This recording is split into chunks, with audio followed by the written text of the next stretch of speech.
Hello students, I hope you are all good at your home. Today we are reading chapter 4 Key Elements of a Democratic Government.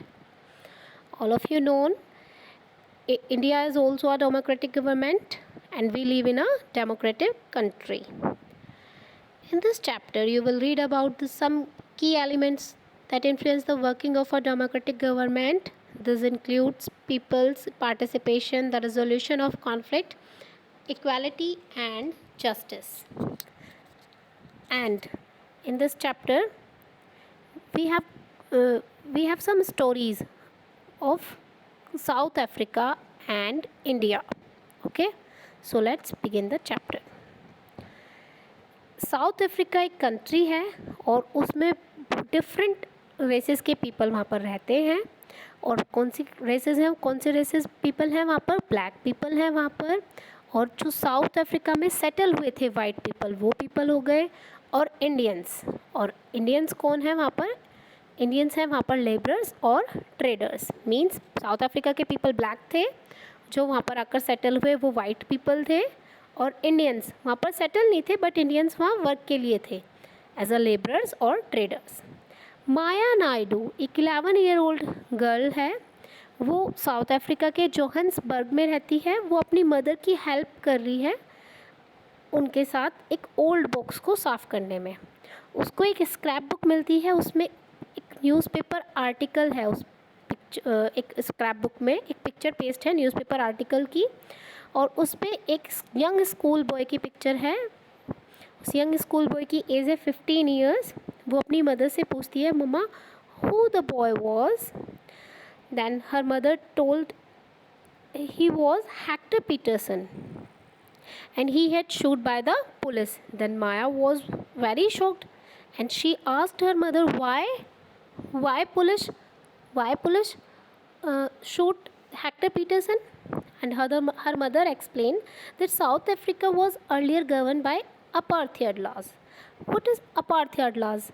Apartheid laws means ऐसा कानून जो हर किसी के लिए different हो. Different means कैसे? White people के लिए अलग लो है, ब्लैक पीपल के लिए अलग लो है. मीन्स डिफरेंट पीपल के लिए डिफरेंट लो है, एक पर्टिकुलर लो नहीं है. ये अपार्थाइड होता है. Apartheid means separation on the basis of race, मतलब उनके कलर के ऊपर डिपेंड करता है इन पे कौन सा लो हमें कंडक्ट करना है. South African people divided into black, white, Indian and coloured races. In this, what do you mean by colored races? Colored races means the mixed color of white and black. That's called in Hindi गेहुआ रंग, right? Okay, so 4 types of people live in South Africa: white people, black people, Indian and colored races. According to law, ये जो races थे इनको आपस में बात करने की भी राइट्स नहीं थे. वाइट पीपल सिर्फ वाइट पीपल से ही बातें करेंगे, उनके यहाँ ही गेट टुगेदर रखेंगे, उनके इधर ही आना जाना रखेंगे. ब्लैक पीपल आपस में बातचीत करेंगे, वो वाइट पीपल के यहाँ नहीं आ सकते, ना उनके पास रह सकते हैं, ना उनके यहाँ घूम सकते हैं, ना उनसे बातचीत कर सकते हैं. तो सबको अपने अपने ही जो उनका अपना कलर है, जो उनकी अपनी रेस है, उन्हीं के साथ ही उठना बैठना बातचीत करनी है. सिर्फ एक दूसरे के साथ कोई भी मिंगल नहीं होगा. इन दिस मिंगल मीन्स कि किसी को किसी के साथ नहीं जुड़ना है, right? Maya could not believe her ears. माया को ये सुनकर यकीन नहीं हुआ. Maya's mother sounded angry. Why her mother sounded angry? Her mother angry because her mother told her truth. उसकी मम्मा उसे सच बता रही थी और उसे यकीन नहीं हो रहा था. इसीलिए उन्होंने बताया कि अपार्थाइड में जो कानून था, जो लाइफ थी, वो मैं बता रही हूँ. उन्होंने माया को बताया कि उन दिनों हॉस्पिटल्स भी सेपरेट होते थे, एम्बुलेंस भी सेपरेट होती थी. वाइट पीपल के लिए जो एम्बुलेंस होती थी वो वेल इक्विप्ड होती थी. वेल इक्विप्ड मीन्स उसमें सब कुछ होता था, उसमें ऑक्सीजन सिलेंडर होता था, जो भी एक एम्बुलेंस में होना चाहिए वो सब होता था. लेकिन ब्लैक पीपल के लिए ऐसा नहीं था. उनके लिए एम्बुलेंस भी अलग थी, उनके लिए ट्रेन और बसेस भी अलग थी, इवन उनका बस स्टॉप भी अलग था ब्लैक और वाइट पीपल के लिए. जो नॉन वाइट पीपल थे वो उनको वोट करने का भी राइट नहीं था. मीन्स सिर्फ वाइट पीपल ही वोट कर सकते थे. Best land in the country, जो बेस्ट लैंड था वो भी वाइट पीपल के लिए रिजर्व था. और जो नॉन वाइट है मीन्स जो ब्लैक पीपल हैं, कलर्ड पीपल हैं, उनको सबसे वर्स्ट लैंड दिया था रहने के लिए भी। ब्लैक और कलर्ड पीपल को वहाँ पर इक्वल राइट्स नहीं थे, मीन्स वाइट पीपल को वहाँ पर सबसे ज़्यादा राइट्स थे, मीन्स सारी गवर्नमेंट सब कुछ किनके अंडर था, वाइट पीपल के अंदर था। Okay, one black township was the south western township Soweto. एक टाउनशिप थी जहाँ पर ब्लैक पीपल रहते थे, उस टाउनशिप का नाम था Soweto, and Hector Peterson lived there. Okay, Hector Peterson और उसके क्लासमेट ने एक प्रोटेस्ट किया, किसको लेकर, कि उनको वहाँ पर स्कूल्स में अफ्रीकन लैंग्वेज पढ़ाई जा रही थी। उन्होंने प्रोटेस्ट उसके अगेंस्ट किया कि उनकी जो अपनी नेचुरल लैंग्वेज थी, उनकी लैंग्वेज थी ज़ुलू, जो साउथ अफ्रीका की मदर टंग थी ज़ुलू, वो चाहते थे कि स्कूल्स में भी ज़ुलू पढ़ाई जाए, लेकिन वाइट पीपल वहाँ के अफ्रीकन लैंग्वेज बोलते थे, तो वो चाहते थे कि स्कूल्स में अफ्रीकन लैंग्वेज पढ़ाई जाए।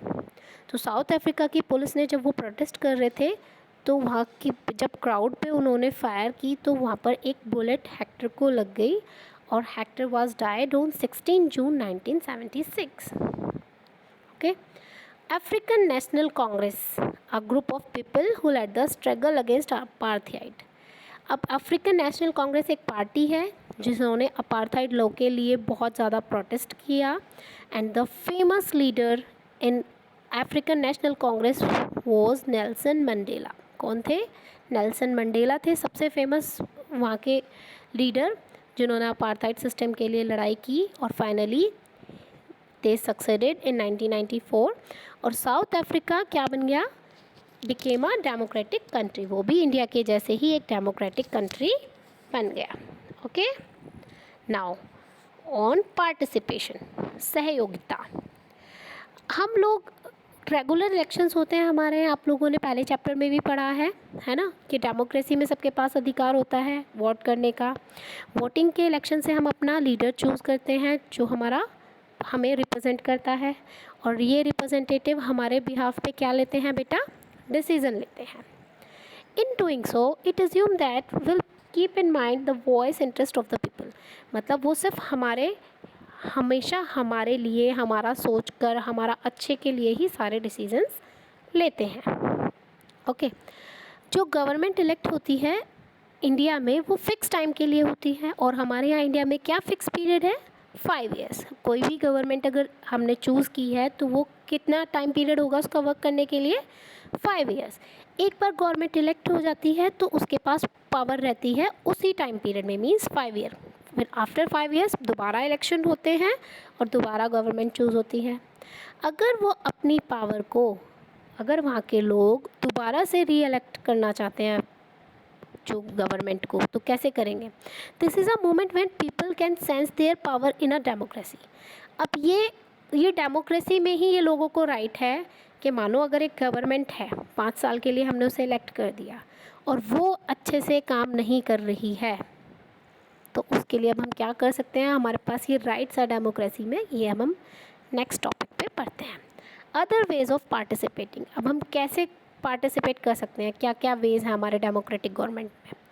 इलेक्शंस 5 ईयर्स में होते हैं। Besides voting there are other ways of participating in the process of government, और दूसरे पार्टिसिपेशन मतलब दूसरे ऑप्शंस भी हैं, हम कैसे गवर्नमेंट में पार्टिसिपेट कर सकते हैं। जो पीपल है अगर वो गवर्नमेंट के काम से खुश नहीं है तो कैसे हम गवर्नमेंट चेंज करें या फिर अपनी बात को क्लियर कराएं। अब यही एक इन्होंने एग्जांपल दिया है। अगस्त 2005 में गवर्नमेंट ने एक लॉ इशू किया, उन्होंने इलेक्ट्रिसिटी के चार्जेस बढ़ा दिए, लेकिन लोगों ने उसका डिसअप्रूवल किया बहुत ज़्यादा, सब जगह किसी ने भी उसको अप्रूव नहीं किया क्योंकि गवर्नमेंट ने बहुत ही ज़्यादा इलेक्ट्रिक चार्जेस बढ़ा दिए थे। उन्होंने रैलीज़ की, कैंपेन की, तो गवर्नमेंट ने अपना डिफेंड भी किया, मींस गवर्नमेंट ने भी अपने पॉइंट्स रखे कि उन्होंने किस लिए चार्जेस बढ़ाए हैं, लेकिन फाइनली जो पीपल हैं उन्हीं की वॉइस को सुना गया और गवर्नमेंट ने अपने चार्जेस वापस लिए। गवर्नमेंट ने अपना डिसीज़न वापस लिया क्योंकि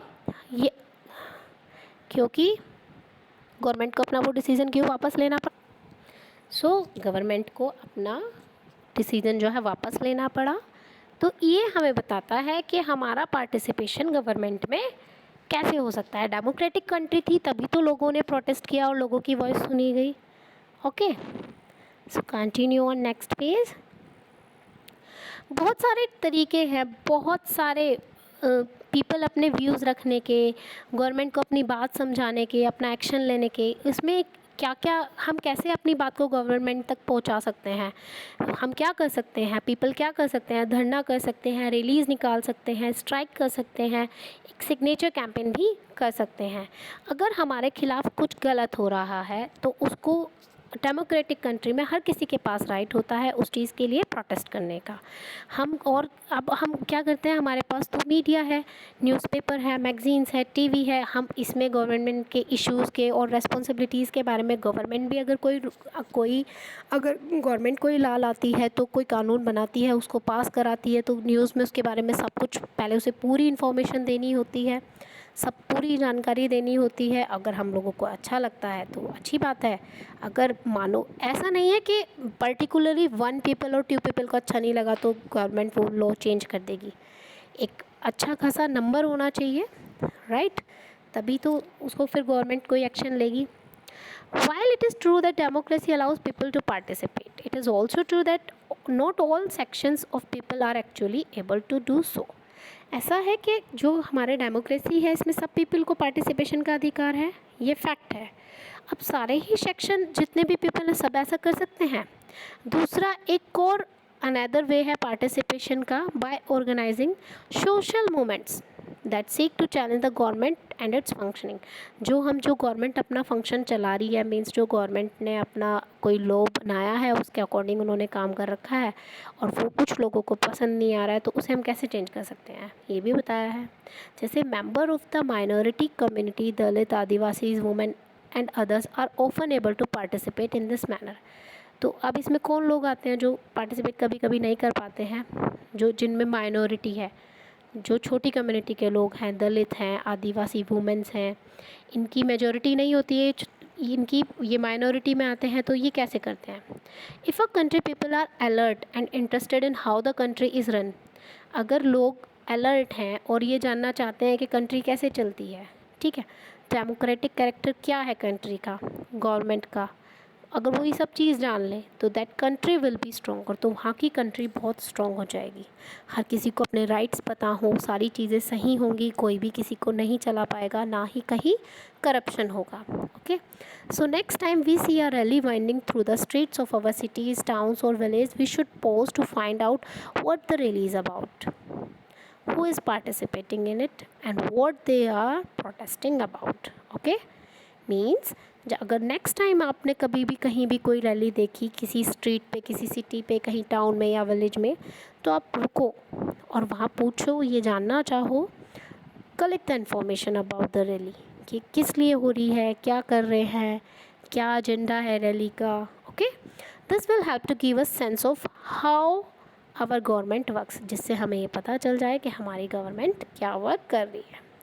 नीड टू रिजॉल्व कॉन्फ्लिक्ट। अब हम कॉन्फ्लिक्ट को रिजॉल्व कैसे करते हैं? माया की स्टोरी आपने पढ़ी, वहाँ पे आपको पता चला वायलेंस हुई, डेथ हुई, क्योंकि एक ग्रुप का ही डिसीज़न होता था सब जगह, है ना। तो वहाँ पर फिर क्या हुआ? It is all right to use force to prevent the other group from protesting. फिर दूसरे ग्रुप में प्रोटेस्ट हुए, उसके बाद जाके उन्हें फिर कहीं अपार्थाइड लॉ से उन्हें आज़ादी मिली ना।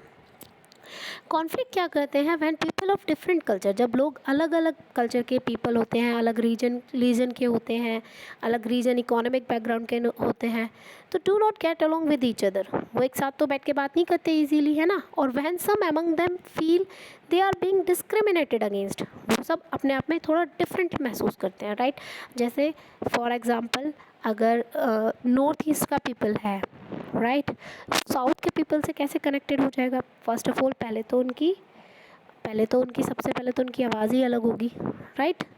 मतलब उनकी आवाज़ कहने का मतलब है मेरा, उनकी जो बातें हैं वो अलग हैं, उनकी बोली अलग है, तो वो लोग अपने आप में डिफरेंट महसूस करते हैं। तो people may use violent means to settle their differences, तो लोग अपनी बातों को समझाने के लिए वायलेंट हो जाते हैं, जिससे क्या होता है? टेंशन क्रिएट हो जाती है।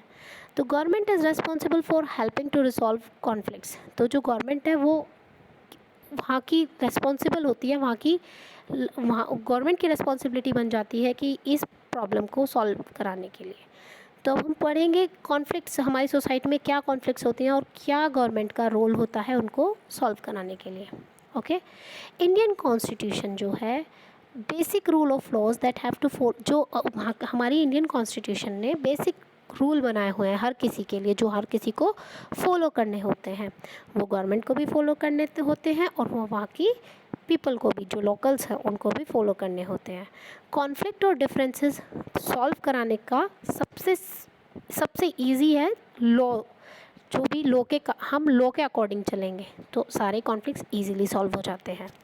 रिलीजियस प्रोसेशन होते हैं और celebration can sometimes lead to, कभी कभी क्या होता है, कुछ ऐसे रिलीजन प्रोसेशन होते हैं हमारे, मतलब हमारे कुछ ऐसे धार्मिक बातें होती हैं जिससे क्या होती है, लड़ाइयाँ हो जाती हैं। जैसे कि एक एग्जाम्पल है, एक रूट है, प्रोसेशन टेक्स में लीड टू कॉन्फ्लिक्ट, एक रूट है लड़ाई का। कैसे? The government particularly the police play, हमारी गवर्नमेंट में पुलिस जो है इम्पोर्टेंट रोल प्ले करती है ना, सारी कम्युनिटीज़ को समझाने का, सही रास्ते पहुंचाने का, हर चीज़ का सॉल्यूशन कौन करेगी। मान लो अगर कहीं कॉन्फ्लिक्ट हो जाती है, लड़ाई झगड़ा हो जाता है, तो वहाँ सॉल्यूशन के लिए कौन आता है?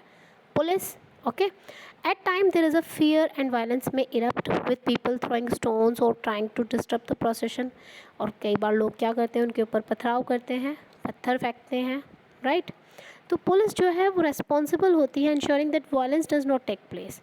पुलिस के ऊपर ये रेस्पॉन्सिबिलिटी होती है कि वो वहाँ पर और ज़्यादा वायलेंस ना होने दें। ओके, जैसे rivers too can become a source of conflict between state. एक एग्जांपल इन्होंने अब रिवर का दिया है कि रिवर पे भी लड़ाई हो जाती है, आपको मालूम है, एक रिवर भी कॉन्फ्लिक्ट बन जाती है दो स्टेट्स के बीच में। ठीक है, जैसे कि एक रिवर ने बहना कहाँ से स्टार्ट किया, वो बिगिन टू फ्लो, कहाँ से स्टार्ट हुई वो और कहाँ पर आकर रुकी।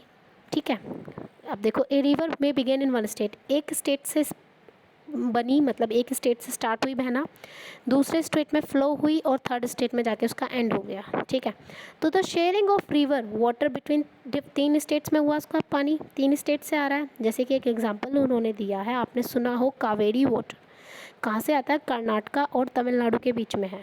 The water stored in Krishna Raja Sagar dam, Karnataka. कहाँ पे होता है उसका पानी इकट्ठा? कृष्णा राजा सागर डैम में, कर्नाटका में। और वहाँ के लोग उस डैम से, क्या होता है, डैम से इरिगेशन करते हैं, बहुत सारे डिस्ट्रिक्ट में उनका पानी जाता है। ठीक है, और उनकी फेमस सिटी, कर्नाटका की कैपिटल है बेंगलुरु, वहाँ पर भी उसका पानी जाता है। और उसी रिवर पे एक और डैम बना है, मेट्टू डैम, वो बना है तमिलनाडु में। वहाँ के लोगों को भी यही डैम से यही फ़ायदे होते हैं इरिगेशन के। ओके, अब कॉन्फ्लिक्ट क्या है वहाँ पर कि दोनों के दोनों डैम एक ही रिवर पे बने हैं, एक डाउन स्ट्रीम पे है, एक नीचे की तरफ बना है जहाँ पर नदी आके रुकती है, और एक स्टार्टिंग में बना है। तो Tamil Nadu can only be filled up if water is release from the up stream one located in Karnataka. अब कर्नाटका में भी एक डैम है, कर्नाटका के डैम का नाम क्या है बेटा? राजा सागरा डैम। अगर कर्नाटका के डैम से पानी छूटेगा तभी तो तमिलनाडु के डैम में पानी भरेगा, क्योंकि सेम रिवर पे हैं वो दोनों डैम। तो ये दोनों स्टेट्स में जो है वाटर के ऊपर लेके कॉन्फ्लिक्ट होता रहता है। तो the central government has to step in, तो सेंट्रल गवर्नमेंट को स्टेप लेना पड़ा। सेंट्रल गवर्नमेंट क्या होती है? That government which is run by our prime minister. Okay, उन्हें एक अब स्टेप लेना पड़ा, उस डिस्ट्रीब्यूशन किया उन्होंने दोनों स्टेट्स की वाटर के लिए। Okay, equality and justice. अब everyone know about equality, right? Equality, समानता, और जस्टिस, हर किसी के लिए इक्वली हर किसी को जज करना। ओके, ये सबसे एक one of the key element है डेमोक्रेटिक गवर्नमेंट का। कमिटमेंट होता है एक डेमोक्रेटिक गवर्नमेंट में कि we provide you equality and justice to all. Okay, equality and justice are inseparable, understand? क्योंकि अगर इक्वालिटी है तो आप जस्टिस भी आसानी से कर सकते हैं, इन दोनों को हम अलग नहीं कर सकते, राइट? पहले क्या होता था, अनटचेबिलिटी थी बहुत ज़्यादा, फिर उस पर क्या हुआ, गवर्नमेंट ने बैन लगा दिया। बैन कैसे लगा? एक दलित के, आपने पहले चैप्टर में पढ़ा है कि डॉक्टर अम्बेडकर राव ने कितना कुछ किया था, तब दलितों को फिर इक्वल राइट्स मिल गए, राइट्स। तो समझ में आया ना आपको, इक्वलिटी भी मिली उन्हें और जस्टिस भी मिला। तो government also recognise this, makes special provisions for group within society that are unequal. और गवर्नमेंट ने भी ऐसे बहुत सारे प्रोविजंस बताए हैं कि हम किसी को भी अनइक्वल ट्रीट नहीं कर सकते। हमारी सोसाइटी में सब इक्वल हैं, सबको इक्वल वैल्यू मिली हुई है, बॉय चाइल्ड को भी वही वैल्यू है, और इवन बॉय चाइल्ड से ज़्यादा वैल्यू आज की डेट में गर्ल चाइल्ड को गिवन है। इसका मतलब है society does not value the girl and boy child equally and this is unjust. अब ऐसा तो नहीं है कि, सॉरी मैंने आपको गलत बताया बेटा, यहाँ पे थोड़ी सी मिस्टेक हो गई। The boy child more than the girl child, boy child को हमारे यहाँ पे थोड़ी ज़्यादा वैल्यू देते हैं कंपैरेटिवली गर्ल चाइल्ड से, तो इसका मतलब अनजस्टिस है ये गर्ल्स के लिए, राइट। तो government steps to promote justice, अब गवर्नमेंट ने स्टेप लिया है जस्टिस करने के लिए, उन्होंने गर्ल्स के लिए भी क्या किया है, अब उन्होंने गर्ल्स को भी इक्वल करने का डिसीजन लिया है। It is possible that fees for girls might be waived और लोवर्ड इन गवर्नमेंट स्कूल्स और कॉलेजेस, और ये पॉसिबल होगा आगे आने वाले टाइम में कि जो गर्ल्स की फ़ीस होगी वो कम होगी गवर्नमेंट स्कूल में भी और कॉलेजेस में भी, जिससे कि गर्ल्स भी पढ़ सकें, गर्ल्स भी बॉयज़ की इक्वल हो सके। I hope you like the video, so thank you all.